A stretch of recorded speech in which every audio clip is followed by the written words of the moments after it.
Bueno, muy buenas tardes a todos. Les damos la bienvenida desde el Comité de Cardiología de las LASIK. Para nosotros es un placer nuevamente tenerlos este jueves. Hoy tenemos un excelente repertorio de participantes y de expertos en la cirugía de Fontan.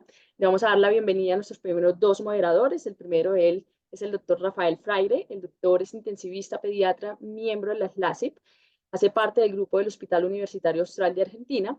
Y como segunda moderadora tenemos a nuestra intensivista Lourdes Marroquín. Ella también hace parte de nuestro grupo de las LASIK, trabajando en el Hospital Infantil de México, Federico Gómez. A ustedes, moderadores, bienvenidos. Muchísimas gracias por aceptar nuestra invitación y los dejo para que presenten a nuestros cuatro ponentes. Buenas noches a todos, les doy a todos la bienvenida. Hoy vamos junto con la doctora Marroquín, que es jefa del Departamento de Terapia Intensiva del Hospital Infantil de México, Federico Gómez, y profesora titular del curso de Cuidados Críticos Cardíacos. Vamos a dirigir esta charla y quienes nos van a acompañar van a ser el doctor Antonio Cabrera del Hospital Intermountain Primary Child Hospital Center en Utah. Él es profesor de pediatría y codirector de Intermountain Primary Children's Heart Center. También nos va a acompañar el doctor Christian Kreuser, jefe de cardiocirugía del Hospital Universitario Austral. El doctor Saúl Flores del Texas Children's Hospital. Saúl es intensivista cardíaco y cardiólogo y profesor asociado del Baylor College of Medicine de Estados Unidos. Y también nos acompaña Sergio Ruiz González, cirujano cardiovascular pediatra. Es adscrito al Departamento de Cirugía Cardiovascular y trabaja en el Hospital Infantil de México, Federico Gómez. Ante todo, le doy el saludo a Lourdes. Les doy a todos la bienvenida. Lourdes. Gracias, Rafael. Y pues iniciemos, creo yo, con el panel. Bienvenidos a todos.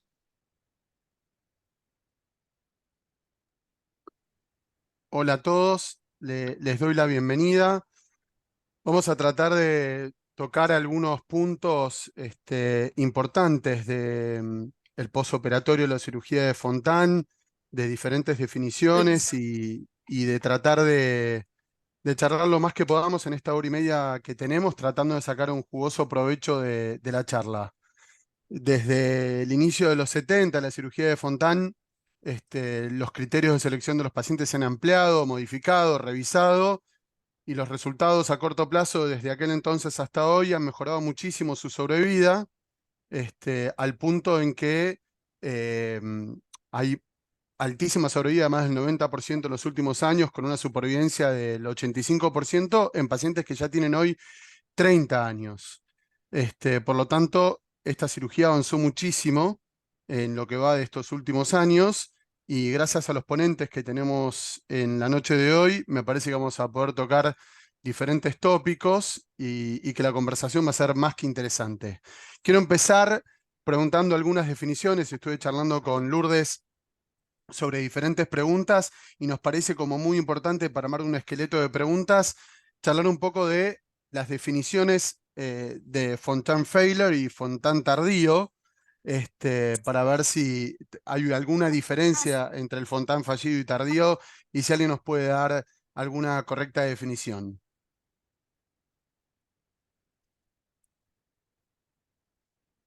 Cristian, ¿querés tomar la palabra?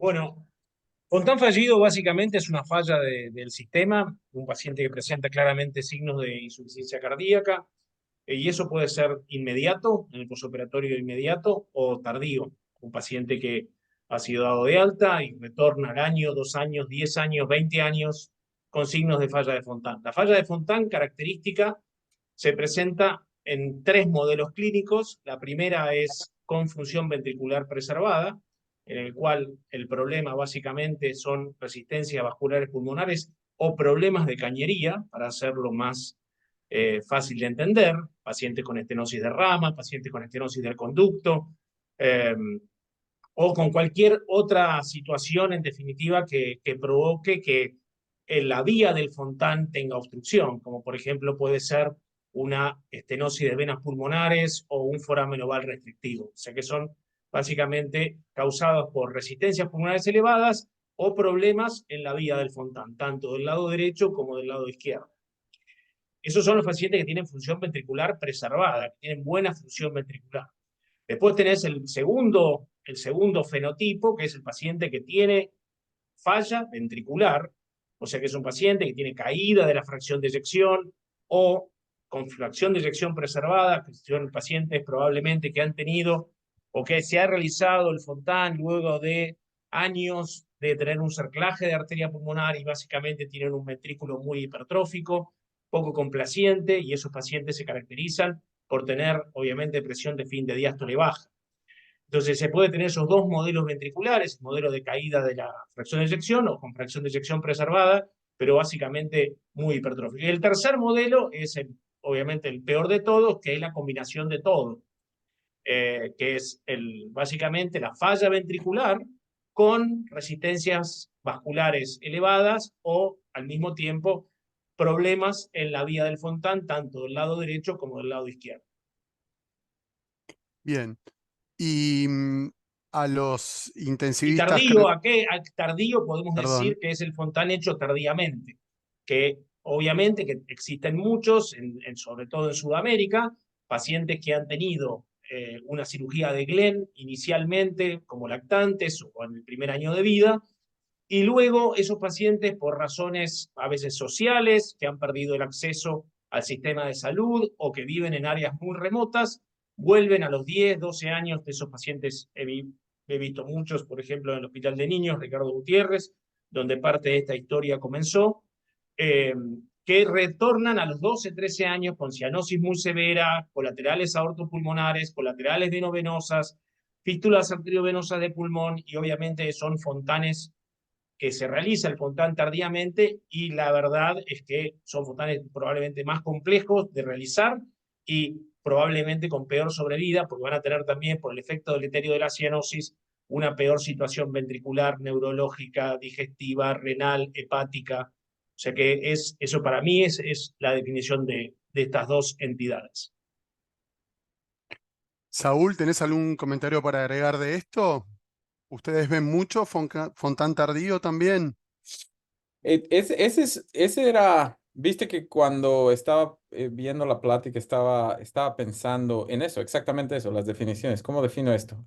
Como dijo el doctor Kreutzer, el tema del Fontan fallido es un poquito más claro, ¿verdad? O sea, bajo gasto cardíaco. Así de sencillo. Y va a ser ese paciente que puede ser inmediatamente después de la cirugía o puede ser un paciente que venga después con falla multiorgánica. El tiempo de la cirugía es una cosa bien interesante porque depende de dónde estés. Y de hecho, este fin de semana se acaba de publicar un papel en el American Journal of Cardiology que habla específicamente en las nuevas tendencias de los tiempos del Fontan, en los cuales se está viendo que el Fontan ahora ya no se lo está haciendo tan temprano como se lo solía hacer entre los 4 años. Ahora se está empujando eso entre los 5 y 6 años. Evidentemente, este es un estudio multicéntrico retrospectivo, utilizando una base de datos administrativa que no te da la granularidad específica para decir cuál es el substrato del paciente para poder hacerlo más temprano, más tarde. Pero yo pienso que en términos de tiempo, el tiempo usualmente que tenemos en mente es 4 años para adelante, ¿verdad? ¿Qué es tardío? Bueno, cualquier cosa que sea después de esos 6 años de edad para mí es un paciente que ya se tendría que considerar en los efectos adversos de tener una hipoxia persistente a nivel multiorgánico, lastimosamente, ¿no? Esto no es necesariamente enfocado solamente al corazón o a los pulmones, sino hígado, riñones y todas esas cosas. ¿Qué es lo que tú creo que me ibas a preguntar, Rafael? ¿Qué hace el intensivista? Bueno, sabemos cómo va el posoperatorio de un paciente que está en la mejor condición posible, donde todos los órganos están listos, van a tolerar la bomba sin ningún problema. Y sabemos cómo se ve un paciente cuando está entrando en un rango de riesgo mucho más alto, ¿verdad? Bien, Yael, ¿algún comentario para hacer sobre estos tópicos, específicamente relacionados con lo quirúrgico y la experiencia que ustedes tienen en México?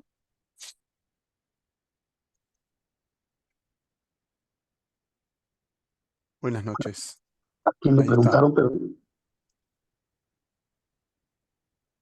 No, te decía, si Ah. tenés sobre esta conversación alguna experiencia sobre el Fontán tardío y la cirugía, particularmente en México, si tienen muchos pacientes que llegan tardíos al Fontán y qué experiencia tienen sobre esto. Sí, perdón, es que me dijiste, Shail. Aquí la circunstancia que tenemos en el Hospital Infantil de México es muy particular porque nosotros dejamos de ver a los pacientes después de los 18 años. El límite de nuestros pacientes son 18 años.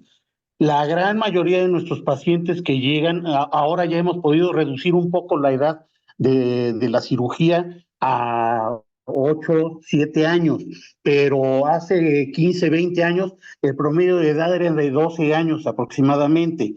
Y entonces, obviamente, este tipo de pacientes presentaban un deterioro muy rápido y entonces sí alcanzamos a ver antes de los 18 años la presentación de enteropatía de perdedor de proteínas o de bronquitis plástica. Tuvimos muchos pacientes que presentaban rápidamente la evolución hacia esto. La utilidad del trasplante, estamos realizando trasplante cardíaco desde hace 24 años prácticamente en el hospital, y la serie de pacientes trasplantados con cirugía de Fontán es solo uno de estos 38 pacientes. Solo uno lo hemos podido trasplantar con malos resultados. Como dice la literatura, desafortunadamente, ¿no? Los pacientes que se tienen que trasplantar, pacientes con corazón univentricular, con fisiología de Fontán, la sobrevida y los resultados son peores que la población en general de otro tipo de cardiopatías congénitas. Entonces, sí tenemos una experiencia amplia en este tipo de pacientes, pero desafortunadamente esta cuestión de lo tardío sí ha sido muy manifiesta. Yo creo que casi todo Bien tardío. Latinoamérica podemos padecer esto, ¿no? Bien, bien. ¿Y tiene que ver precisamente con la llegada al sistema de salud del paciente? Correcto. Todo está centralizado prácticamente en la Ciudad de México. Tal vez Guadalajara y Monterrey son los sitios donde más se realiza este tipo de cirugías. Fuera de aquí son muy pocos. La accesibilidad por parte de los pacientes es difícil porque vienen de sitios muy alejados y esto puede condicionar que el paciente no sea visto durante 4 a 6 años en su vida y posteriormente, pues ya algunos de los grupos quirúrgicos tomamos este tipo de pacientes. Pero es prácticamente el sistema de salud el que tenemos con muchos problemas. Bien, bien. Lourdes, te doy la Sí, yo palabra. quisiera preguntarle a Cristian si qué experiencia tiene con los pacientes que llegan ya muy grandes. En nuestro hospital, como lo mencionó el doctor Ruiz, el promedio de intervención, la edad está en promedio de 8 años de edad, pero sí llegan pacientes que ni siquiera han pasado por Glenn. En la experiencia de realizar el Fontán completo, ¿cuál es en el centro de ustedes? Nosotros, yo tengo una experiencia de haber trabajado en el Hospital Nacional Alejandro Posadas hasta el año 2018, que era el hospital más grande del país, con red público. Y en ese hospital Alejandro Posadas hemos visto, obviamente, pacientes que han tenido muchos problemas de acceso a la salud y hemos visto fontanes tardíos. La decisión acerca de hacer siempre un fontán en un solo paso pasa por una evaluación muy exhaustiva del paciente mediante, primero, cateterismo cardíaco, un cateterismo cardíaco completo, evaluar colaterales venovenosas, evaluar colaterales aortopulmonares, fundamental en este tipo de pacientes, tener una buena imagen, eso, y prefiero el cateterismo porque el cateterismo permite el tratamiento de esas complicaciones. A veces es difícil conseguir los materiales para hacer las embolizaciones, en ese caso, si hay una restricción y necesitamos pedir esos materiales, lo que se puede hacer es una tomografía computada previa a cateterismo o una resonancia magnética con también idea de ver cuánta fibrosis tiene ese corazón, cómo está ese realce tardío para ver cuánta fibrosis tiene ese corazón después de haber sido sometido a 12, 13 años de cianosis. Entonces, la evaluación básicamente tiene que ser muy exhaustiva si uno piensa hacer un fontán en un solo tiempo. El otro tema también que complementando lo que dijo el doctor Sergio Ruiz, es el tema de cómo está el sistema linfático. El sistema linfático también puede ser evaluado mediante resonancia magnética nuclear, y si un paciente tiene, por ejemplo, linfagiectasias torácicas, o sea, tiene una gran afectación, una gran colateralización linfática, tiene muchísimas más chances, según lo mostrado por el grupo de Filadelfia, de tener un Fontan fallido, tanto temprano, con mucha más necesidad de trasplante, asistencia circulatoria posoperatoria, mucho más tiempo de drenajes pleurales, por ejemplo, si ya tiene un sistema linfático afectado. Entonces, todo eso va a, en definitiva, marcarnos si este paciente es un candidato a poder hacerse en un tiempo o no se puede hacer en un tiempo y se tiene que hacer un GLER. Lo otro que también va a ser muy importante es evaluar las lesiones asociadas. Muchos de estos pacientes, si no han sido tocados, por ejemplo, pueden llegar a tener, o si han sido o han tenido cirugías paliativas, pueden tener estenosis de ramas, un cerclaje migrado que se ha llevado a la rama izquierda. La rama izquierda ahora tiene una estenosis severa. Este paciente ha sido, por ejemplo, dejado con un cerclaje flojo, con una anastomosis muy grande, y ahora tiene insuficiencia de la válvula B o miocardiopatía dilatada. Bueno, todo eso tiene que ser muy bien valorado. Y básicamente el cirujano que va a enfrentar este tipo de pacientes, si piensa que va a hacer un Fontan y quiere hacer un Fontan completo, tiene que pensar que tiene que dejarlo perfecto. Perfecto significa que si va a tratar la válvula B, tiene que dejar perfecto. Si tiene un problema de estenosis subaórtica y tiene que hacer un Damocles Stansel, ese Damocles Stansel no tiene que producir pérdida de la válvula pulmonar o de la válvula aórtica. Si tiene problemas de ramas, tiene que saber que esa rama la tiene que dejar perfecta. Y si no puede dejarla perfecta, tiene que pedir ayuda al hemodinamista y probablemente mediante la colocación de un stent pueda mejorar la permeabilidad y básicamente la luz de una rama estenótica. O sea que todo eso tiene que ser bien visto y pensarlo muy bien, porque si no el resultado puede ser catastrófico y probablemente un paciente que tiene todas estas complicaciones o todas estas lesiones, quizá tolere mejor una cirugía de Glenn y dejar un flujo anterógrado o un flujo retrógrado que una cirugía de Fontan completa que requiere perfección técnica. Porque si vamos al registro de Australia-Nueva Zelanda y vemos los modos de muerte en pacientes con el seguimiento con cirugía de Fontan, todos los pacientes que ellos censaron, que son más de 100 pacientes muertos en el registro de Australia-Nueva Zelanda, todos ellos tenían lesiones quirúrgicas que hubieran merecido una reparación, desde insuficiencia de válvulas, estenosis de ramas, estenosis del conducto. O sea que básicamente un Fontan que no queda bien es un signo de muerte en la frente de ese paciente. Antonio, ¿querés agregar algo sobre esto? Ustedes, por ejemplo, y también es pregunta para Cristian, ¿el cateterismo lo tratás de hacer lo más cercano a la cirugía? Antonio, Cristian, pregunta para los dos, introduzco a Antonio. Gracias, Rafael. Creo que voy a dejar que Cristian conteste primero. No, por favor, no. No, por favor. Tengo varias preguntas, así que... Bueno, acuérdate que aquí mucho gusto y muchas gracias por tenerme en el panel. En realidad ha habido un movimiento anticateterismo en la parte de imágenes, ¿verdad? En la que podemos ahora tener una buena idea de anatómicamente cómo se ven las cosas y un poquito de hemodinamia a través de resonancia magnética, pero no tiene equivalencia a hacer un cateterismo, particularmente cuando no sabemos cuál es la resistencia en esos glenes. Yo creo que Fontan, que hay diferentes puntos de decisión en un Fontan que no va bien. Uno es cómo el paciente entró a sala de operaciones. ¿Cuál es el hematocrito del paciente y la saturación? Te puede decir a veces más que muchas de las hemodinámicas que estás midiendo, la cronicidad y de forma cualitativa, qué tantas AVMs tiene el paciente, que son realmente a veces es imposibles de tratar. Entonces puedes tener el caso de un paciente que tiene hemodinamia normal, un Glenn con una presión media de 15 que tiene ramas pulmonares normales en un paciente que tiene 14 años y que tiene muy baja, muy poca fuga de la válvula mitral Univentricular.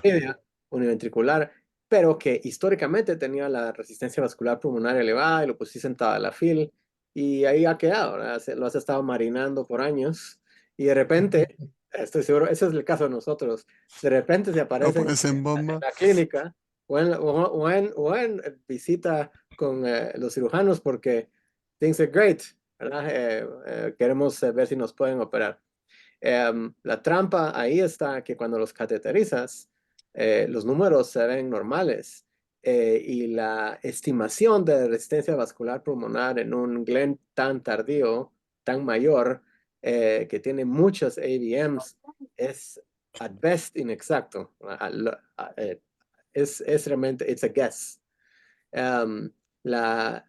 Y la imposibilidad de lidiar con todas las malformaciones venovenosas y arteriovenosas, es decir, el cateterista puede pasar un gran tiempo componiendo cosas antes de la operación, pero AVMs, olvídate, eso no los puedes totalmente excluir. Entonces, uno es qué tan preciso es la hemodinamia preoperatoria. No significa que no hay que hacerla, pero que hay que tomar en consideración lo que te mencioné. Segundo, nosotros estamos viendo juntanes tardíos de forma diferente. Yo creo que otros, porque en alguna época quirúrgica alguien decidió que alguien no era un candidato para Fontan. Y los pacientes todavía están caminando por ahí, ¿verdad? Y están, they look okay, ¿verdad? Están vivos y tienen un hematocrito de 65. 60. Sí. Esos pacientes están regresando porque están Sí. vivos. Y la pregunta es, ¿soy un buen Fontan o no? Y esa pregunta es la pregunta más difícil de contestar para mí, porque hasta el momento yo no sé de una lista de variables en las cuales pueda confiar a plenitud que me van a decir que el paciente no es un buen candidato. Case in point, esta persona de 14 años que todo se ve bien, ha estado en Tadalafil por 5 años, la presión del Glenn es 15, el hematocrito es 55, no tiene fuga en la válvula AB, haces el Fontan y it's not flowing, ¿verdad? Things don't look good. ¿Qué haces? Entonces, una es la hemodinamia preoperatoria, la otra es cuando decides hacer hemodinamia postoperatoria. Yo creo que nunca la puedes hacer muy temprano. No existe en mi forma de ver que hay una valoración muy temprana de un Fontan que está fallando, porque como mencionó el doctor Kreutzer, ese estudio de Nueva Zelanda y creo que fue Yves Dudekamp, creo que es el autor senior, mostró que en mayoría hay un montón de lesiones que son addressable, ¿verdad? Que a veces pasan con el tiempo, pero algunas existen de forma inadvertida a la vista de la persona que hizo el procedimiento. Y como gracias a Dios no somos perfectos, es bueno cuando el Fontan no está de la forma que debe ser, que de forma muy rápida las personas se pregunten si hay que hacer una evaluación hemodinámica para lidiar con lesiones que se pueden componer. Lo otro es la evaluación hemodinámica puede proveerte retroalimentación positiva de que aunque le haces la valoración y todo se mira como que no hay lesiones, well, that's good too, ¿verdad? Es la valoración de la ausencia de problemas estructurales y que por alguna razón hay problemas linfáticos, que el doctor Kreutzer mencionó, que no son obvios de ver en valoración hemodinámica, y problemas trombóticos, que son un poco más comunes en pacientes en el que el Fontan es imperfecto. Entonces, antes de la operación, inmediatamente después de la operación y antes de poner a cualquier persona en dispositivos de ninguna especie, ECMO, VADS, los pacientes deben ser cateterizados por lo que mencionó el doctor Kreutzer, que puede haber lesiones que pueden ser, por falta de una buena palabra, componibles, que puedes resucitar en ese momento, ¿verdad? Lo típico es estenosis del conducto por alguna razón, por compresión, al cierre del tórax, otras son estrecheces de las ramas pulmonares. Y por último, trombosis aguda del Fontan, que es difícil de ver por otros estudios. Entonces, en mi opinión, nunca puedes hacer un estudio muy temprano, es decir, entre más temprano mejor.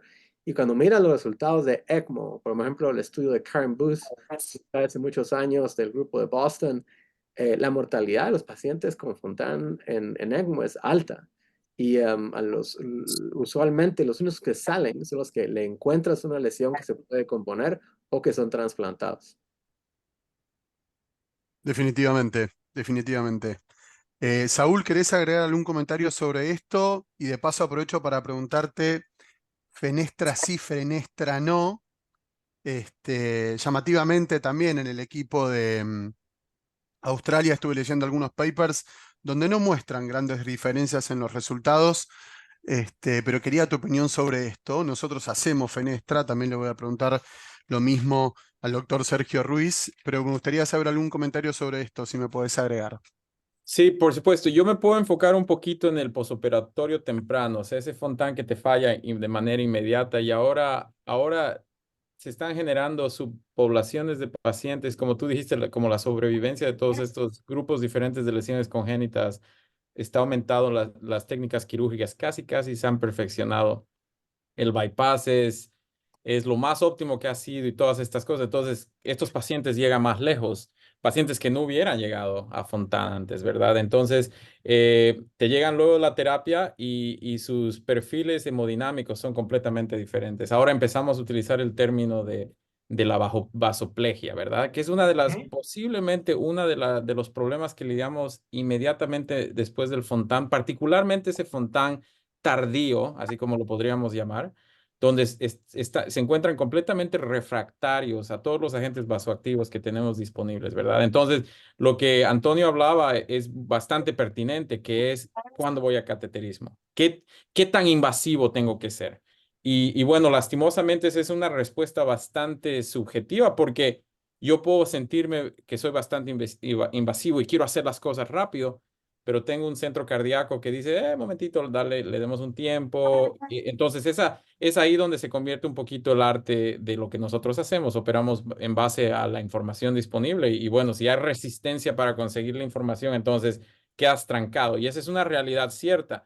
La otra cosa que es muy importante es lo que ya habíamos mencionado antes, que es la falla multiorgánica. Entonces, ese paciente que viene pateando ese problema renal, además del Fontan, y viene pateando ese problema renal, y ahora le toca con suerte el tercer tiempo de bomba y además se le arregló una válvula y se prolonga ese tiempo de bomba. Entonces, puedes asumir que la falla renal no solamente va a ser bioquímica en tono EKI, pero sino también va a ser clínico. O sea, vas a tener un paciente oligúrico anúrico en el cual tienes que empezar a considerar, tengo que hacer métodos paracorpóreos para poder drenar eso. Y bueno, se van acumulando las complicaciones. Entonces, el intensivista actual para cuidar todos estos pacientes cardíacos, además de todas las cosas que ya habíamos hablado, que es atención al detalle, entendimiento de la falla multiorgánica, cuáles son las posibles cosas que pueden modificar la trayectoria en la terapia, tienen que estar preparados para lidiar con todas estas nuevas condiciones, ¿verdad? Ahora, el tema de la fenestra, ese es bueno. Yo siento que es como que es el resultado de la historia del procedimiento, ¿verdad? O sea, cuando se y este puede ser la perfecta plataforma para el doctor Kreutzer para hablarnos un poquitico de la historia del Fontan, porque yo me pasé un buen tiempo entendiendo la secuencia de eventos, de qué procedimiento fue primero, qué procedimiento, y me di cuenta que en realidad el Glenn pasó primero antes de los 60s, de ahí el Fontan y de ahí el Norwood. Entonces, como tú te puedes a pensar, el amalgamiento de esos tres procedimientos y la secuencia vino después. Entonces, en algún momento dado en la historia de la cirugía cardíaca con Fontan, empezaron a llegar estos pacientes que recibían Fontan e históricamente escuchamos esos derrames pleurales y esas ascitis y esas serositis que eran inmanejables en la terapia y pacientes tenían que estar con tubos de drenaje prolongado. Entonces es donde viene la fenestración, ¿verdad? Pero como ya dije antes, mejora la bomba, mejora el cirujano, mejora el cuidado intensivo. Entonces ya no hay tanto la necesidad de poner una fenestración. Entonces los equipos empiezan a ofrecer cirugías a pacientes más complicados, al punto de que ahora hacemos cirugía a nivel de la Ciudad de México, hacemos el procedimiento de Fontan y lo hacen de manera satisfactoria sin una fenestración. Entonces, si quiere, mi opinión es que la fenestración es adecuada para un grupo mucho más reducido de pacientes. Ese paciente que, si tienes la suerte de obtener una hemodinamia pre-Fontan adecuada, entendible, que te permite identificar ese paciente que automáticamente va a ser de mayor riesgo, entonces ponerle la fenestración te va a ayudar en tu manejo postoperatorio temprano. Evidentemente, luego el precio que pagas es la hipoxia y la mezcla y todo eso, y que posiblemente le añada un procedimiento más al paciente más allá. A futuro. A futuro, exactamente. Pero en el momento agudo tiene utilidad para el paciente específico. Y bueno, me queda, lo último que quiero decir es que la manera que practicamos acá, ¿verdad? O sea, el modelo mental es no le ponemos fenestra a nadie a no ser que la necesiten. Entonces, se convierte tu caminata de selección de pacientes de Fontan es mucho más específica. ¿Cuáles son los pacientes que van a requerir la fenestración? Se individualiza el paciente, Se digamos. individualiza. ¿Qué es lo que queremos hacer? Exacto. No todos son Bien. iguales. Así es. Sí, sí, sí. Es un tópico también charlaré en la anticoagulación. Sergio, ¿querés agregar algo de esto? Sí, siempre me ha llamado mucho la atención, me ha gustado mucho la historia del Fontan y de la cirugía Fontan. Una de las modificaciones, de las grandes modificaciones que se hicieron fue por el doctor Marcelletti del tubo extracardíaco. Y en una presentación le preguntaron, oiga doctor, ¿usted qué tipo de pacientes son los que fenestra? Y parece que le hubieran echado limón a un ostión. Se molestó y dijo que realmente ningún paciente se tiene que fenestrar. Todos los pacientes que son sometidos a Fontan debe ser sin fenestración. Si están realizando una fenestración, el paciente está mal evaluado. Entonces, pues yo voy sinceramente en contra de todo esto. Nosotros todos los pacientes los fenestramos, todos los pacientes los fenestramos. Sacrificamos un poquito de oxigenación realmente por un bienestar de un buen gasto cardíaco. Entonces, a mí no me preocupa mucho la fenestración, desaturarán 90, 85%, posteriormente ya agarran un buen ritmo de oxigenación y paulatinamente esa fenestración, si no se va ocupando, si las presiones se igualan y todo lo demás, prácticamente se cierra. Entonces es una penetración de 4 o 5 milímetros cuando mucho y queda en general bastante bien. Hemos tenido problemas cuando técnicamente se desacopla la boca del tubo extracardíaco con la boca del atrio común y por algo se tuerce o algún problema viene que se ocluya la penetración, perdón. Entonces, en estos casos, notamos evidentemente un bajo gasto cardíaco, pero con una saturación muy elevada. Y esto nos está indicando que la fenestración se ha cerrado y entonces sí tratamos de que lo más rápidamente posible se pueda corroborar y diagnosticar el problema de esta fenestración obstruida para que nuestros amigos de hemodinamia nos echen la mano en el aspecto de realizar una fenestración rápida, ¿no? Por medio del cateterismo. Bien, bien. Antonio y después Cristian, ¿tienen algo para agregar sobre esto? Y algún detalle también sobre la altura. Me están acá preguntando y la fenestra. Antonio. Cristian. Sí, claro. O como quieras. Yo como tú quieras, el estudio que fue mencionado por Saúl de la Ciudad de México, participamos en él con Alexis Palacios Macedo, que tiene opera en 2 centros, uno en la Ciudad de México y otro en una área que se llama Santa Fe, que está a a un par de miles de metros arriba del nivel del mar. Y la pregunta es más, yo creo que ha sido un poco más de dogma que de función real. Eh, eh, ¿Qué es alta altura o alta elevación? Esa es la primera pregunta. La segunda es, ¿cuál es el efecto de la elevación cuando no es alta? Y estamos hablando de menos de 4.000 metros. ¿Cuál es el efecto de la elevación en las resistencias? Bueno, si miramos la data del papel del doctor Palacios preoperatoria, en las resistencias, ninguna. Pero en el PO2, por supuesto. Entonces, hay un efecto, creo, conceptual entre la idea de que la fenestración es necesaria para pacientes que están a alguna altura. Por ejemplo, en Denver, fenestran a todos. Aquí en Salt Lake City, te digo que no he logrado que nadie haga un Fontan no fenestrado. Pero es porque creo que existe una imagen conceptual de las previas generaciones de bomba,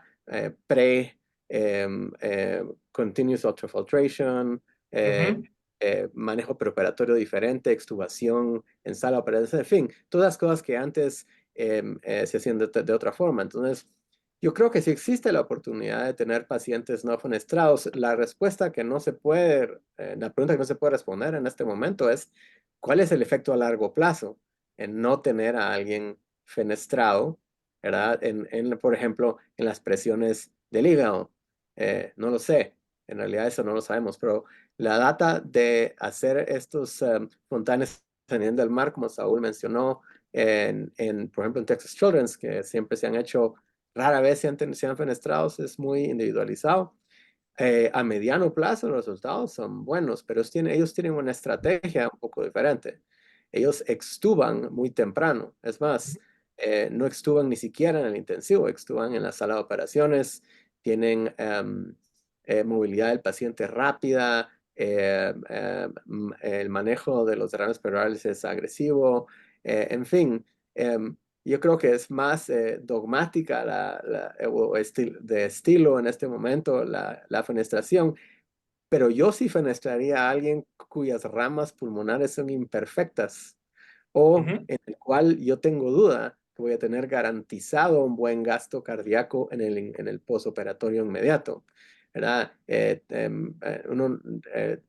aspecto individualizado de la fenestración tiene mucho que ver con la garantía, como dijo el doctor Ruiz, del gasto cardíaco en el periodo postoperatorio inmediato.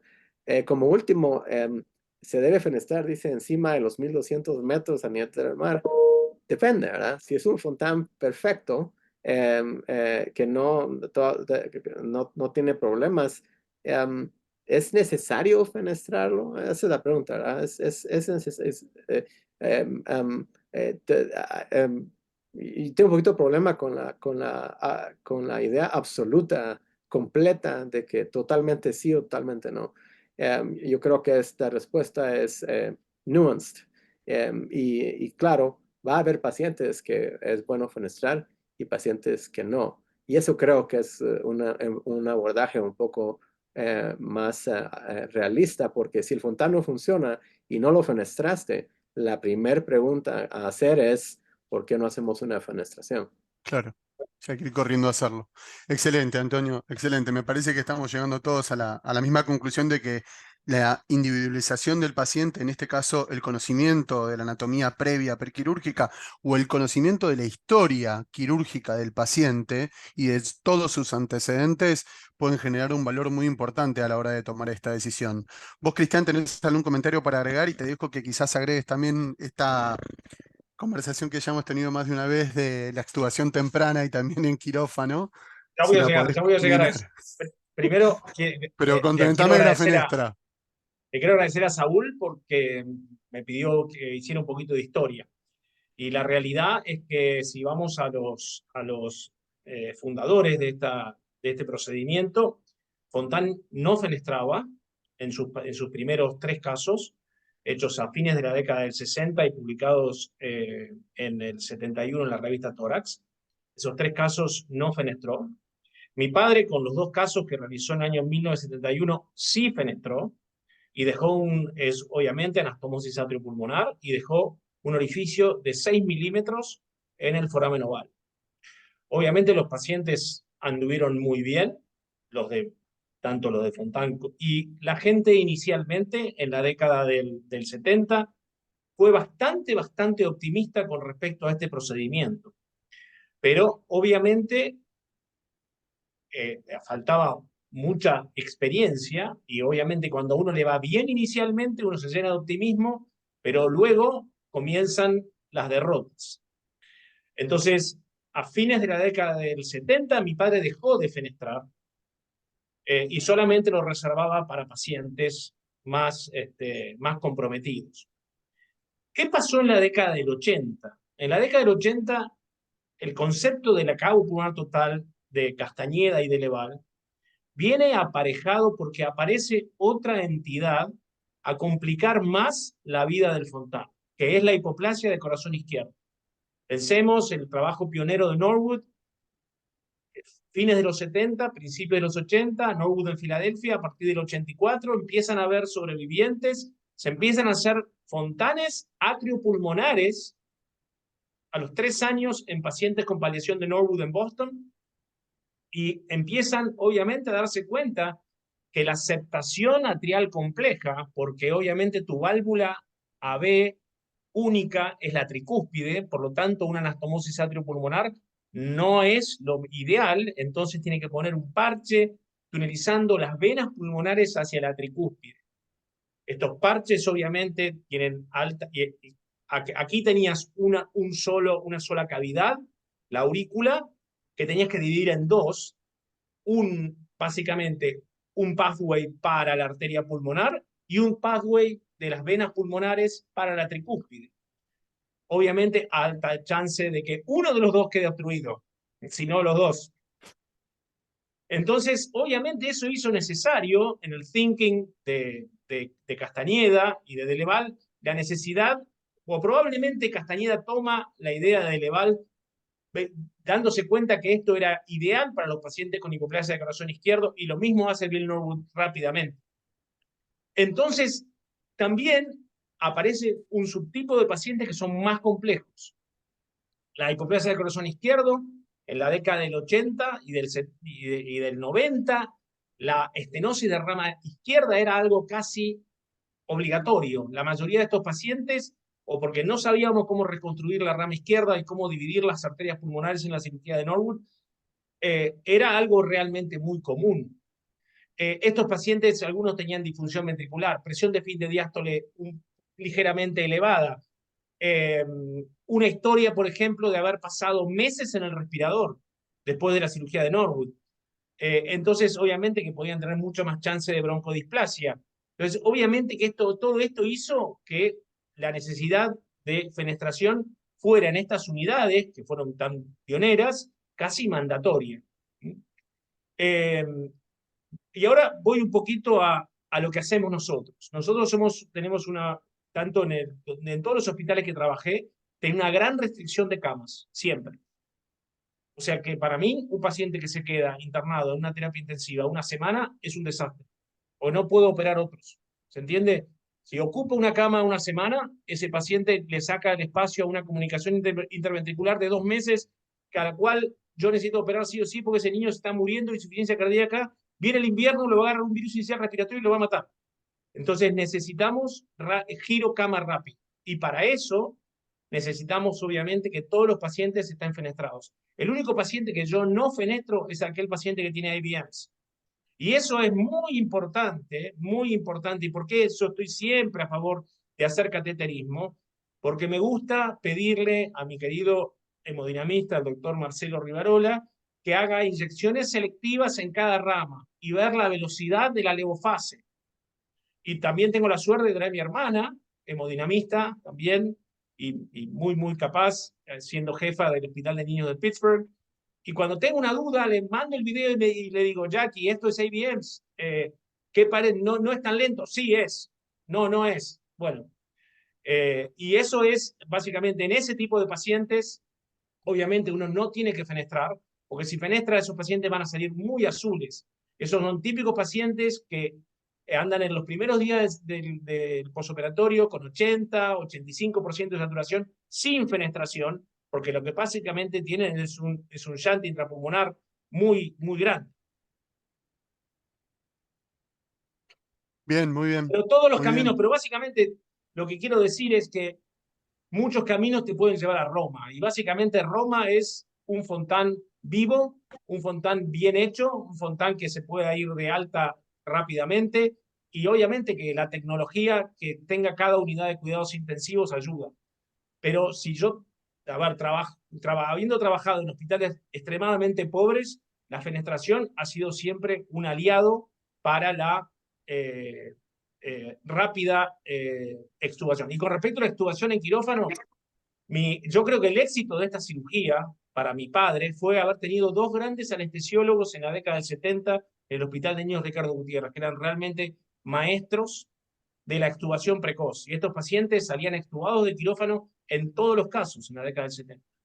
Porque básicamente, si el paciente quedaba intubado, era muerte, era equivalente a muerte. Entonces, fui formado en la idea que el paciente se extuba en quirófano y que el fontán tiene que quedar perfecto técnicamente. Perfecto, perfecto. Lourdes, te doy la palabra. Sí, muchas gracias, Rafa. Gracias a todos. Esta pregunta va hacia los cirujanos y sobre todo muy enfocado hacia la intervención para fontán tardío, ya que en nuestros países desafortunadamente tenemos intervenciones en niños muy grandes. Nosotros se han operado niños hasta de 18 años de edad en nuestro hospital, y uno de los contras muy grandes que traen es la hipoxemia crónica, y que desafortunadamente al salir de bomba, pues el choque hemorrágico es uno de los problemas a los que se enfrentan. ¿Qué hacer con un sangrado masivo? Porque tenemos que estar jugando también después con la anticoagulación para evitar eventos de trombosis. ¿Cuáles serían las recomendaciones? Y sobre todo en el intensivo, que uno de los cuidados extremos que debemos de tener es el uso de procoagulantes. Quisiera que compartieran su experiencia.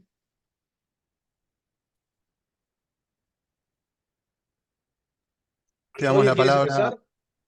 Te damos la palabra si querés, Saúl y ¿A Antonio Sergio? o Sergio. Sí, No, gracias. al doctor Sergio, porque parece que querían escuchar de los cirujanos, pero nosotros contribuimos también. Sí, mucho. Es muy difícil el balance. Yo soy pro anticoagular al paciente. Las experiencias que hemos tenido o que he tenido en cuestión personal, creo que un paciente falleció por una trombosis masiva. Al estar hablando por teléfono, estaba hablando con nosotros, estaba desplazando hacia la Ciudad de México, y el paciente me dice: el papá se me acaba de quedar dormido. Le dije: revíselo, por favor, porque creo que el paciente no se durmió, sino desafortunadamente en ese momento había fallecido el niño.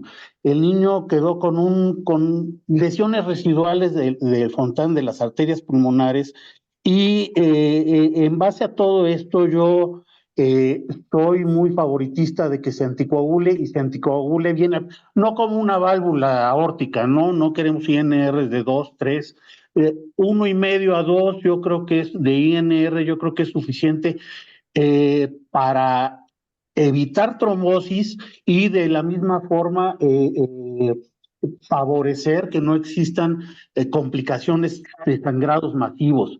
Como dice la doctora Marroquín, realmente el postoperatorio de este tipo de pacientes es impresionantemente difícil en el aspecto del sangrado cuando el paciente tiene hematocritos muy grandes o el paciente es un fontán tardío.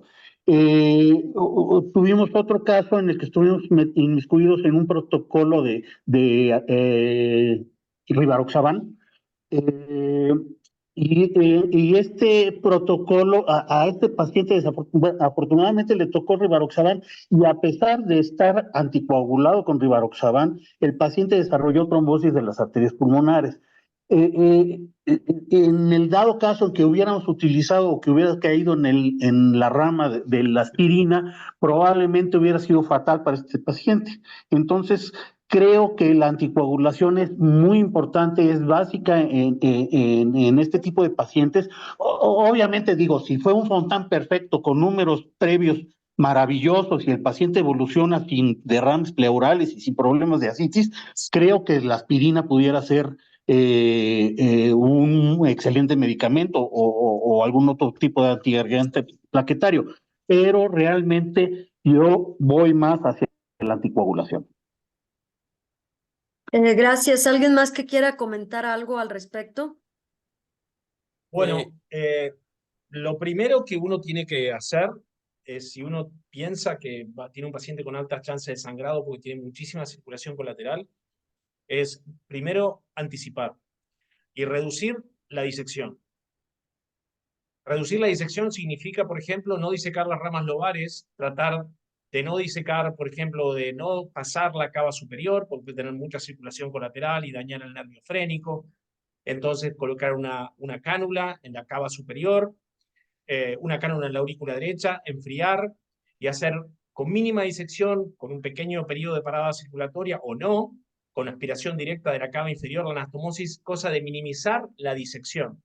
Porque un niño que tiene circulación colateral aortopulmonar crónica, es cada lugar donde uno diseca es un problema mayor. Obviamente que esto a veces uno no lo puede hacer porque tiene que arreglar una rama, y si tiene que arreglar una rama tiene que disecar extensivamente, y obviamente que los riesgos aumentan. En este caso, yo creo que es fundamental el tromboelastograma. El Rotem nos ha cambiado la vida a nosotros porque antes nos sentíamos como bandidos con ametralladoras tirándole a mosquitos, porque le damos todo y la realidad que a veces el paciente necesitaba solamente una cosa. Y exponíamos al paciente a factores de inflamación con múltiples transfusiones y eso cronificaba básicamente el problema de coagulación. Entonces el tromboelastograma nos ha ayudado muchísimo a decidir, bueno, a ver qué necesita el paciente y a darle una anticoagulación justa. Porque obviamente que el riesgo de trombosis existe. Hemos tenido lamentablemente pacientes que han tenido trombosis tanto de Glenn como de Fontán, y esto es algo que lo pueden tener en el posoperatorio inmediato.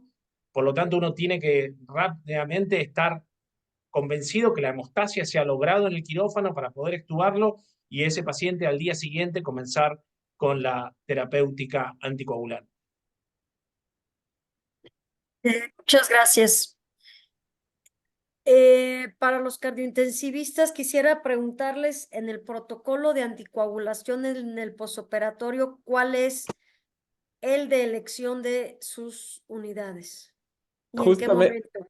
Justamente eso era lo que yo iba a hablar. Ya no anticoagulamos de manera universal.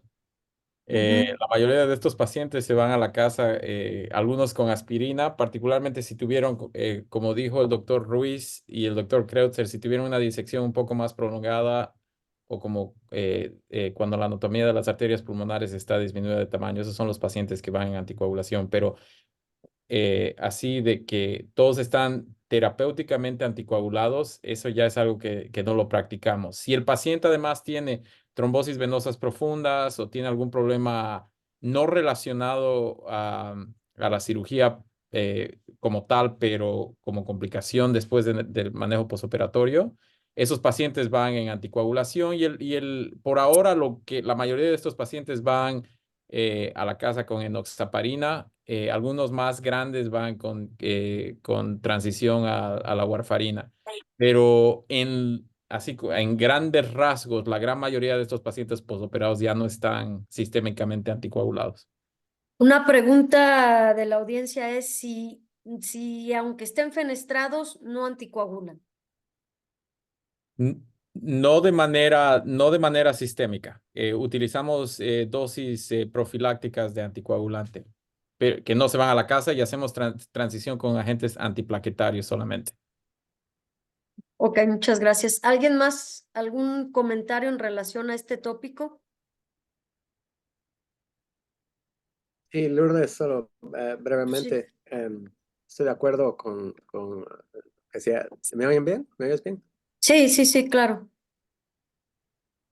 La comparación entre aspirina y warfarina ya se hizo, y en realidad no, a largo plazo no parece haber diferencia entre los dos. Es más, el riesgo de sangrado en pacientes con anticoagulantes es real y no provee ninguna protección extra comparada con aspirina. Lo otro es que no todos los pacientes son aspirino respondentes. Uno puede estar dando aspirina a pacientes que realmente no tienen ningún efecto. Esa es un área que no se ha explorado completamente y que es relativamente fácil de hacer a través de muestras de orina, saber quién va a responder a aspirina y quién no, para hacer una idea de quién está siendo realmente tratado de forma apropiada.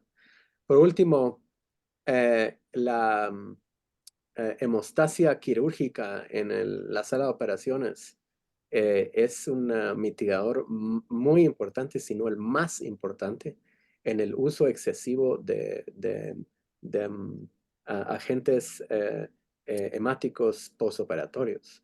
Ese tipo de agentes hemáticos con transfusiones de todo tipo, como dijo el doctor Kreuzer, no solo aumentan la inflamación, sino que aumentan la presión hídrica del fontán, promoviendo más derrames pleurales y más antitrombina que se derrama dentro de los tubos intercostales, produciendo un ciclo vicioso muy complejo. Usualmente, si hay algún trombo, hay algún problema anatómico.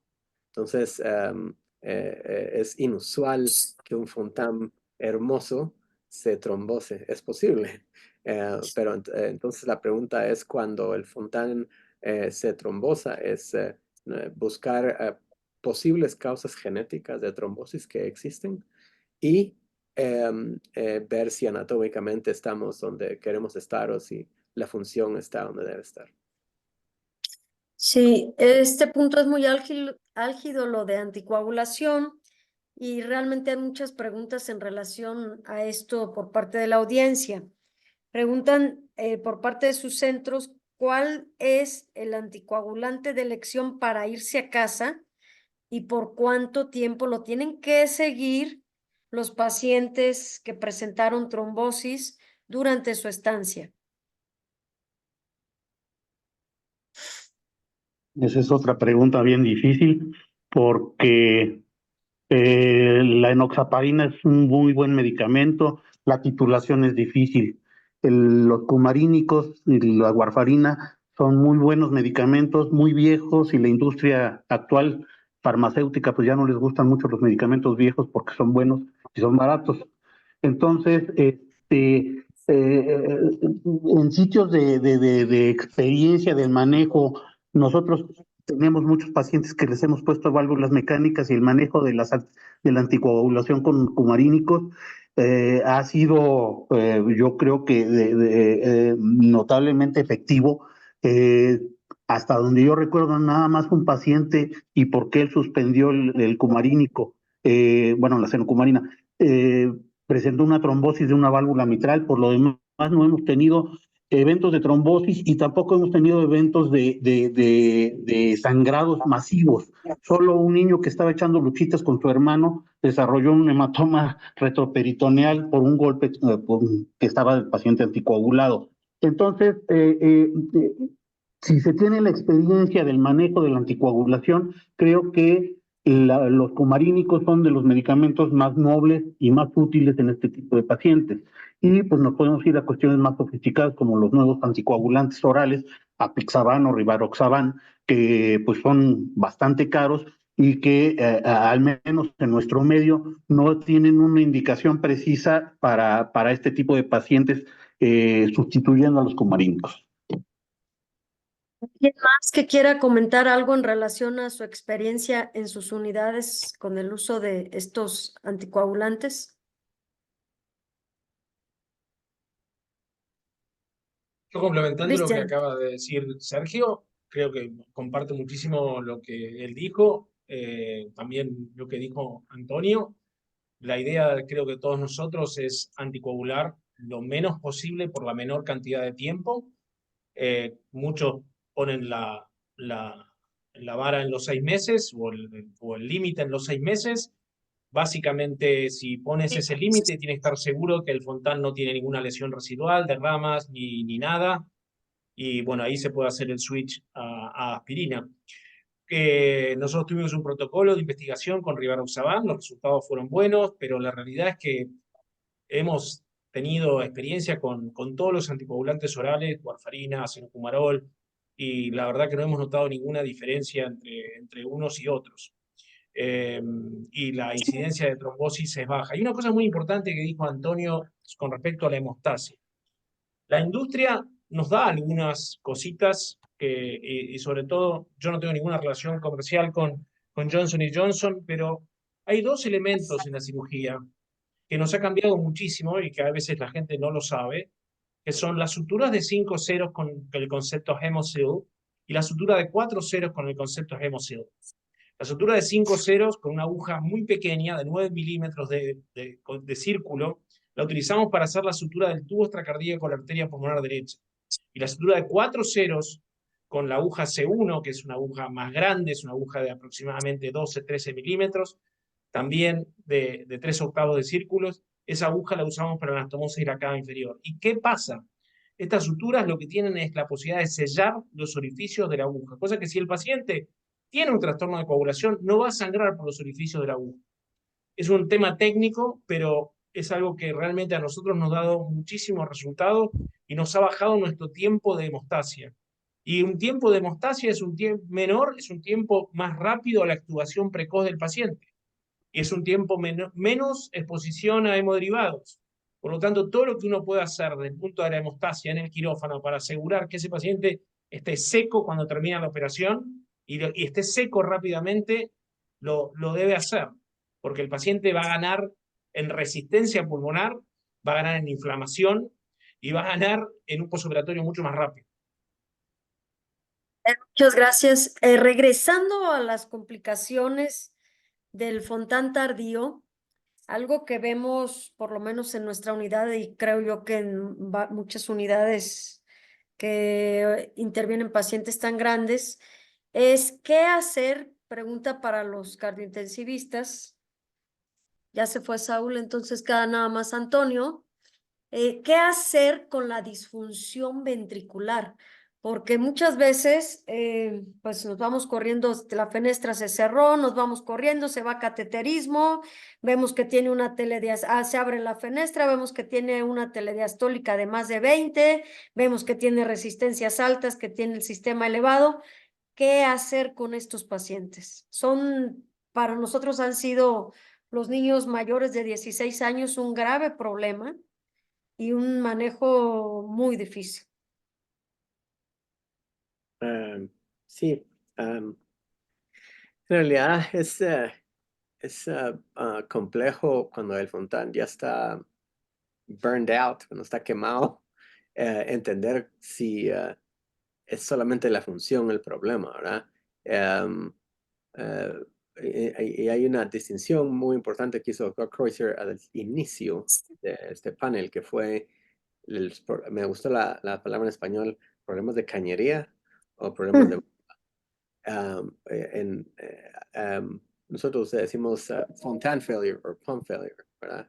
Que es en realidad el problema y de entender bien qué es lo que está forzando que el paciente esté enfermo.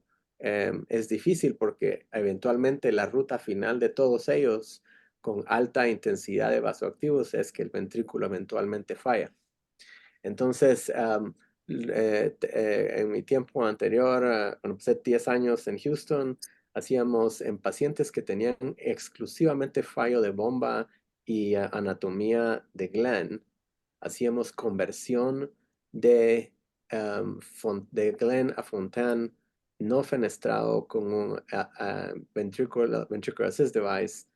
Y estos pacientes realmente no solamente estaban rosados, sino que tenían una rehabilitación importante orgánica. Cuando hacíamos solamente el dispositivo de mecánico de asistencia y no completábamos el Fontan, el problema es que there's more flow, there's no better cardiac output, right? y el hardware puede estar bombeando a toda velocidad y en el Glen toda la sangre está dando vueltas en medio de todas las colaterales y hay generación de nuevas colaterales muy rápido, que es otra parte que hemos aprendido de los fontanes, de los Glenes que están fallados, es que toma muy poco tiempo que desarrollen colaterales aún cuando estén asistidos. Si hay fallo de bomba exclusivo, poner al paciente en ECMO y retirar los vasoactivos y decomprimir el paciente es una buena idea. Pero la decompresión requiere saber si al poner una cánula en la aurícula, si es el producto de muchas colaterales. Muchas veces el flujo de colaterales es tan alto que no se puede descomprimir el Fontan tan fácilmente. Es una indicación de cateterizar al paciente en ECMO para poder lidiar con una decompresión apropiada. El ventrículo que falla y que se pone en ECMO no responde bien si no está descomprimido, ¿verdad? Esa es hay evidencia de adultos, ya ocurrió muchas veces en la que los pacientes que no son decomprimidos on VA ECMO tienen alta mortalidad comparado con las que sí son decomprimidos. Entonces, en el Fontan es un caso un poco más diferente porque puede ser que creamos que we're flowing well, que estamos decomprimiendo, and we're not. Ahí es donde lidiar con las colaterales es tan importante para poderle dar al ventrículo una oportunidad que se recupere. Yo creo que la parte más difícil para nosotros en intensivo es cuándo es que you make that call en la que hay que poner al paciente en ECMO. Es tarde cuando el lactato ya está subiendo y el paciente no orina. Es tarde, pero es difícil persuadir a las personas que una intervención tan grande como hacer una esternotomía en un paciente que está fresco y canular es una intervención que todos queremos digerir. Pero si tú miras la data del Fontan Takedown, creo que fueron 109 pacientes, entre más tiempo te tomas en asistir al Fontan, el desarticularlo o desmantelarlo, Más mortalidad, sí. más mortalidad. Entonces, Creo que era 3 días mostraba el trabajo. sí, tiene que ser muy rápido y eso requiere un entendimiento hemodinámico del paciente también, no solamente que ya todos los órganos están fuera, puede ser que estés en ECMO and you still y tienes que desmantelarlo de todas formas. ECMO es nada más un puente para recuperación o para desmantelamiento. Perfecto. Muy bien. Nobody rests on ECMO. Ese es un concepto que un poco problemático. Ahora vamos a rest on ECMO. No such thing. Muchas gracias. De la audiencia pregunta a alguien que si qué experiencia tienen el realizar el Unifontan, utilizar solo una arteria pulmonar. Si tiene una arteria lesionada irreparable, qué experiencia tienen en este tipo de intervenciones. Tengo lamentablemente experiencia en ese escenario. Es obviamente algo que no me produce ningún orgullo, porque muy probablemente significa, a ver, la vasta mayoría de los niños que nacen con un corazón univentricular tienen ramas pulmonares centrales normales, con excepción de las heterotaxias viscerales, que pueden tener desconexión de ramas, bilateral duct, o incluso MACAS, incluso colaterales aortopulmonares mayores.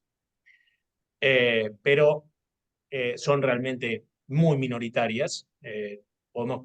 Creo, casos así los puedo contar con los dedos de la mano, después de 30 años de cirugía cardiovascular.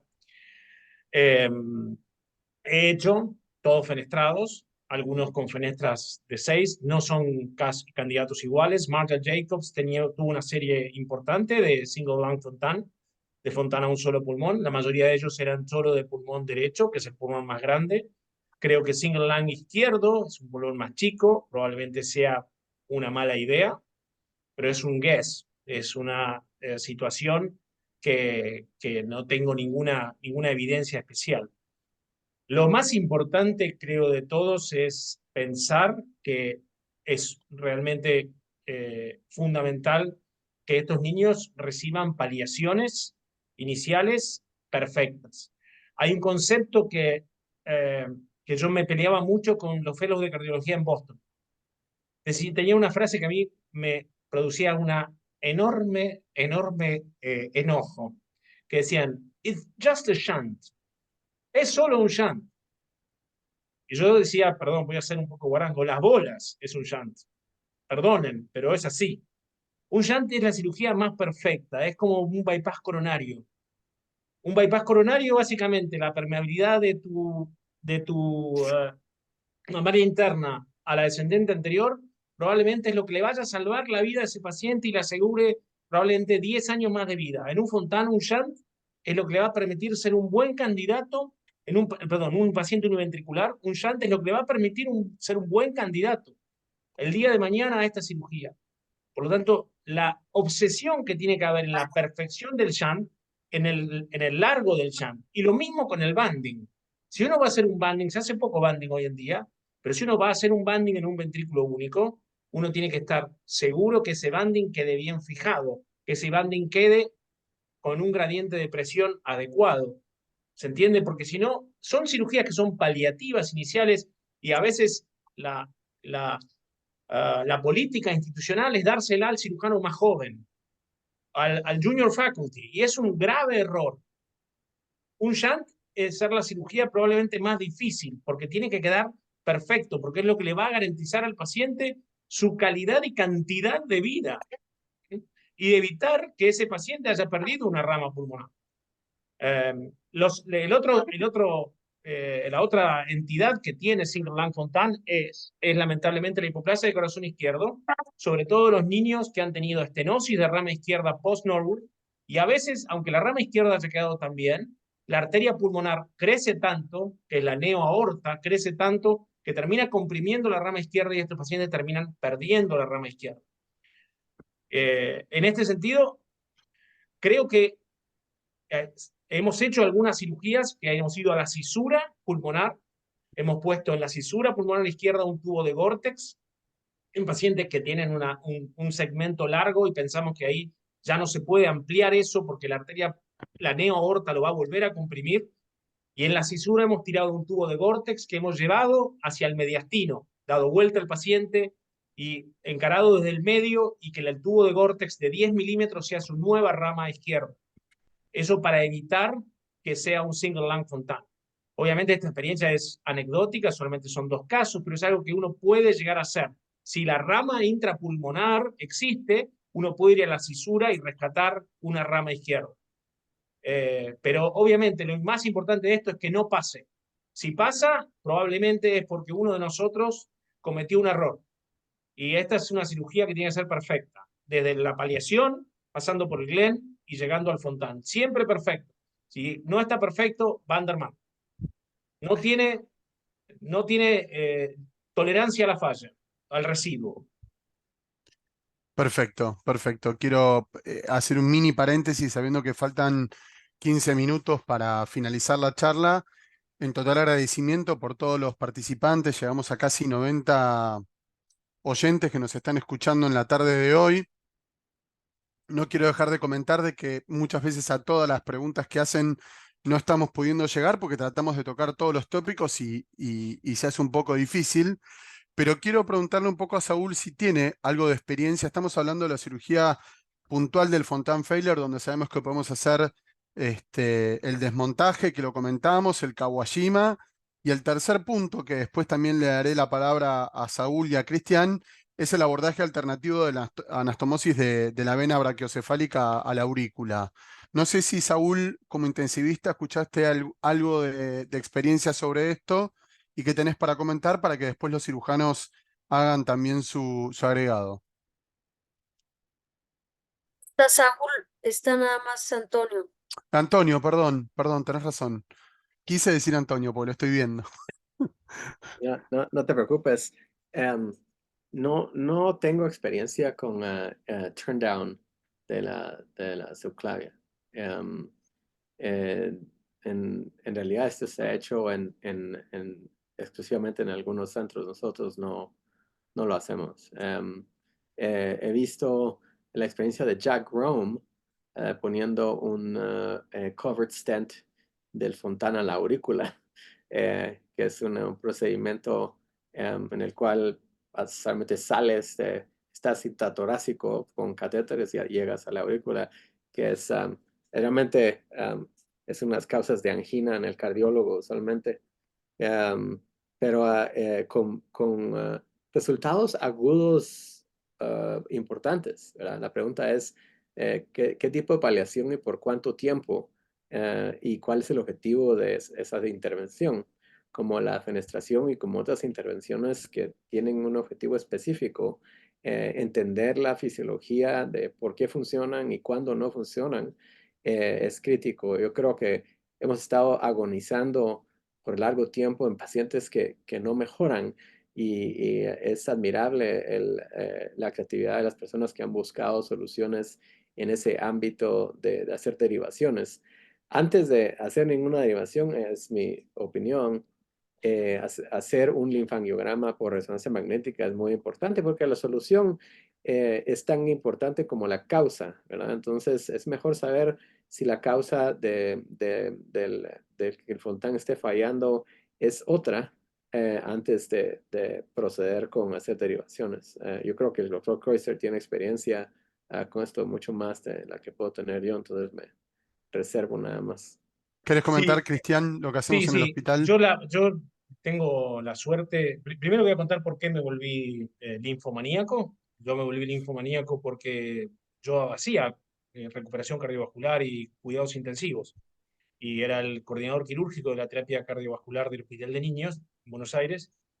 Y hace como 13, 14 años, un niño que era un ideal Fontán, que salió todo muy bien en el quirófano, ya se empezó a comportar mal en el posoperatorio inmediato, no pudo ser extubado en quirófano por falla cardíaca, la fenestración funcionaba y tiraba un montón, o sea, andaba mucho, y esa misma noche el paciente empezó a tener unas secreciones por el tubo endotraqueal, y la secreción era secreción amarillenta. Y yo decía, ¿qué es esto? ¿Me está viniendo pus por aquí? No, era quilo. Y yo dije, ¿cómo puede ser que el quilo haya terminado en la tráquea? Y básicamente eso me llevó a empezar a pensar qué le estaba pasando a ese paciente, que obviamente con una quilorrea, obviamente falleció rápidamente, más allá de todos los esfuerzos que nosotros hicimos. Entonces, obviamente me puse a estudiar y tuve la suerte de estar en contacto muchísimo con Yoav Dori. Yoav y Viveke Yortal y Víctor Hraska somos 4 amigos que somos los linfomaníacos y hemos trabajado muchísimo en conjunto, hemos tenido meetings virtuales y ha habido ha sido muy prolífico el Hospital de Niños de Filadelfia. Yoav ha sido muy generoso con todos nosotros y con toda la comunidad de cardiólogos y ha publicado un par de trabajos importantísimos que son básicamente uno no puede imaginar o no puede sospechar lo que no ve. Y la linfografía, la resonancia magnética con linfografía T2 nos permite ver los linfáticos centrales en una secuencia sin contraste. Después se puede hacer con contraste dinámico, con gadolinio, con lipodiol, con lo que ustedes quieran, inyectando los ganglios. Y uno puede tener un mapa completo de cómo están los linfáticos centrales de ese paciente. Y la filosofía, tanto que tenemos nosotros como tiene Viveke o Víctor y Chop, es que un paciente que ya tiene un sistema linfático que está mal, cuando vaya a ser expuesto al aumento de la presión venosa en el territorio gastrointestinal y hepático, va a andar mucho peor. ¿Por qué? Porque si ya tiene falla linfática, teniendo solamente un Glenn de los linfáticos centrales, que básicamente son los linfáticos que tienen la capacidad de bombeo. O sea, los linfáticos es un sistema que tiene capacidad de bombeo y que van a bombear la linfa hacia la vena, hacia el confluente yúgulo subclavio izquierdo y derecho. Pero si yo ya tengo unos linfáticos centrales que están dilatados y tengo un conducto torácico de 6 milímetros cuando debería ser 1, y probablemente las válvulas que están cada 3 milímetros del conducto torácico ya son válvulas completamente incompetentes y tengo estenosis, muy probable ese paciente, el aumento de la producción de linfa que le produce el Fontana al aumentar en todo el cuerpo la presión venosa central y la presión hidrostática, probablemente eso lo lleva a una falla linfática temprana. Y eso lo vio Chop en los pacientes que tenían linfagiectasia torácica tipo 4, que tenían más alta mortalidad, y los que tienen linfagiectasia torácica tipo 3, y ahora les voy a explicar qué son ¿Cómo es estas la linfagiectasias. clasificación? Ellos clasificaron en base a la resonancia magnética, si uno tenía no tenía colateralización linfática alguna, es tipo 1, si la colateralización linfática llegaba a la región supraclavicular es tipo 2, si la colateralización linfática llegaba al mediastino, y se ve claramente en el mediastino superior, generalmente, y uno incluso, los cirujanos cuando abren estos pacientes, esto está lleno de agua, y se ve esta colateralización linfática incluso en la cirugía, que uno se la pasa colocando clips 100 en todo el territorio linfático. Y la tipo 4 es la peor, que básicamente está además asociada con desarrollo de complicaciones como bronquitis plásticas y enteropatía perdedora de proteínas. Entonces, estas resonancias magnéticas T2 mostraron que los pacientes de tipo 3 tienen más incidencia de derrames pleurales, o sea que la linfa, más allá de la habilidad del doctor Spray y de esas excelentes terapias intensivas, con tanto en el Hospital de Niños de Filadelfia, más allá de eso, los linfáticos per se pueden complicar el posoperatorio de un Fontana, y mucho. Y básicamente esta manera de evaluarlos les permitió no solamente dar tratamiento, porque ellos han hecho embolizaciones para enteropatía perdedora de proteínas con pacientes que la han logrado, obviamente generalmente mejorando también la vía del Fontana y agregando tratamientos de vasodilatadores pulmonares, pero han logrado interrumpir el desarrollo o mejorar la enteropatía perdedora de proteínas, y lo mismo han hecho con bronquitis plástica. Entonces, nosotros actualmente, si vemos un paciente que tiene tipo 3 y tipo 4, le indicamos la derivación concomitantemente al Fontana, y ya tenemos 13 pacientes hechos así. El problema más grande que tienen estos pacientes es la trombosis, o sea, las anastomosis estas de la vena inominada a la aurícula izquierda tienen que ser perfectas. Básicamente, esta anastomosis contiene la vena yugular, la vena subclavia, el conducto torácico solamente. Esta manera es la manera de comprimir, llevar la linfa a un territorio de baja presión, y de esta manera lo que hemos visto que muchos de estos pacientes tienen menos derrames pleurales cuando tienen la cirugía de Grasp. Esto lo hemos publicado, y esto es obviamente trabajo en progreso. Y sé que el Hospital de Niños de Filadelfia también está haciendo ahora concomitante al Fontana para tipo 4. O sea que esto es algo que se viene, porque estos pacientes, si ya tienen un sistema linfático que está agotado, van a andar mal después de la cirugía de Fontana. Perfecto, Cristian. Vamos a dejar una última pregunta que Lourdes le quería hacer a Antonio, y después un minuto más para el cierre. Sí. Hay muchos pacientes que requieren vasodilatador en el transoperatorio y que finalmente pues tenemos que darlos de alta de la terapia con vasodilatadores orales. ¿Cuál es la experiencia de ustedes en este tipo de medicamentos? Gracias, Lourdes. ¿De cuál vasodilatador? Vasodilatador pulmonar, vasodilatador pulmonar. Sildenafil, me imagino que estás... Sildenafil, Bosentan. Ok, Bosentan. Macitentan específico, ¿qué ok. experiencia tienen, que es ahorita muy en boga el uso de este medicamento? Sí, bueno, si miras al Fuel Trial, que fue publicado no hace mucho, la diferencia es muy poca, no es estadísticamente significativa en pacientes con sildenafil y without. Aunque pacientes específicos, ha habido estudios que muestran que el 6-minute walk test y la prueba de esfuerzo mejoran con el uso de sildenafil. En pacientes que tienen resistencias vasculares comprobadas aumentadas, que han necesitado óxido nítrico el uso de sildenafil tiene sentido para transicionar al paciente. Vale la pena mencionar dos cosas. Una, que la cantidad de dosis de sildenafil que son necesarias para evitar el rebound por óxido nítrico en pacientes no es muy larga. Es más, los estudios de Australia con, creo que fue Dan Penny y la Irish Academian, mostraron que con 2 dosis intravenosas, you prevent rebound. Lo otro es cuánto tiempo debiera estar un paciente en sildenafil o en alguno de los inhibidores de endotelinas. No lo sé. Lo que sí sé es que hay un temor conceptual de sacar al paciente de sala de operaciones extubado rápido sin tener algún tipo de vasodilatador cuando hay por alguna razón algo imperfecto en el Fontan.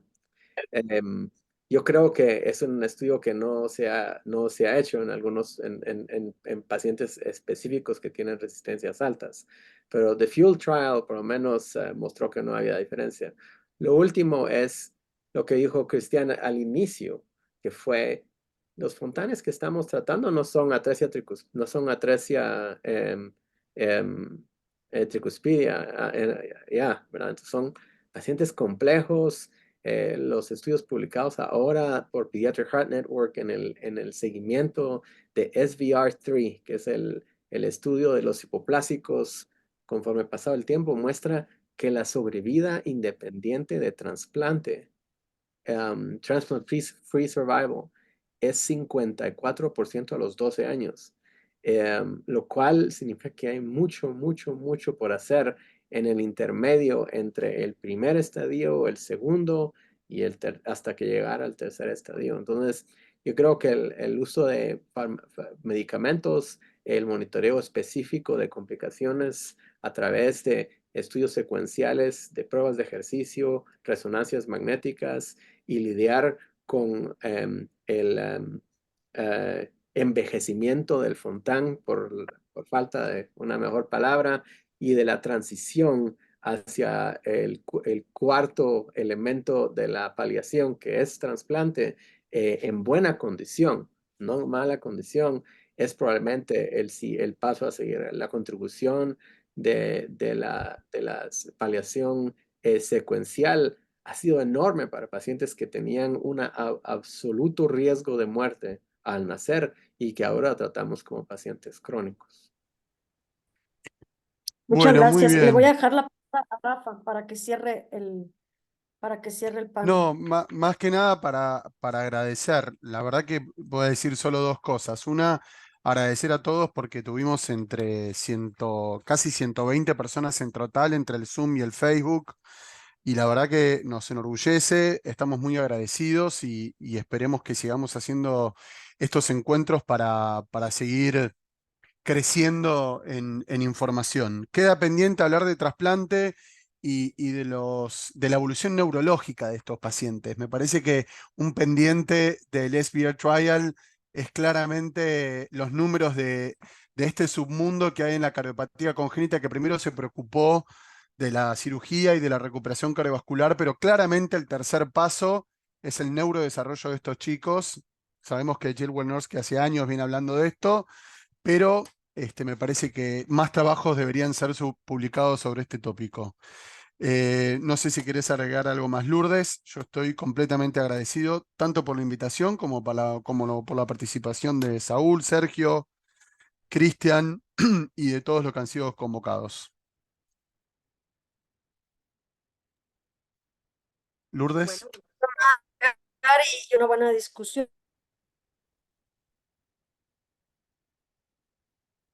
perfecto. Sí, Gracias Se a todos. corta. Yo creo que fue una se buena corta, sí. Ahí está, Lourdes. sesión. Sí. Creo que fue una sesión. Gracias a todos.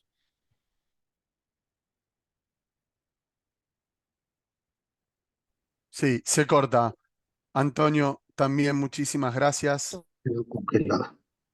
Yael, muchísimas gracias por la convocatoria. Agradecido también a todo el Comité de Cuidados Cardiológicos Críticos y a SLACIP, por supuesto. Lourdes, a ver si ahí quiero que termines. se No, te cortó y muchas gracias a todos. A mí mucho no. la discusión que entró muy buena, yo creo que fue muy enriquecedora. Gracias. Muchísimas gracias a todos. Los saludamos de parte del comité y estamos profundamente agradecidos con la presencia de esta noche. Un saludo a todos. Gracias. Muchas Muchas gracias. gracias. Gracias, hasta luego. Hasta luego. Gracias, muchas gracias. Un Hasta gran luego. placer. Luego.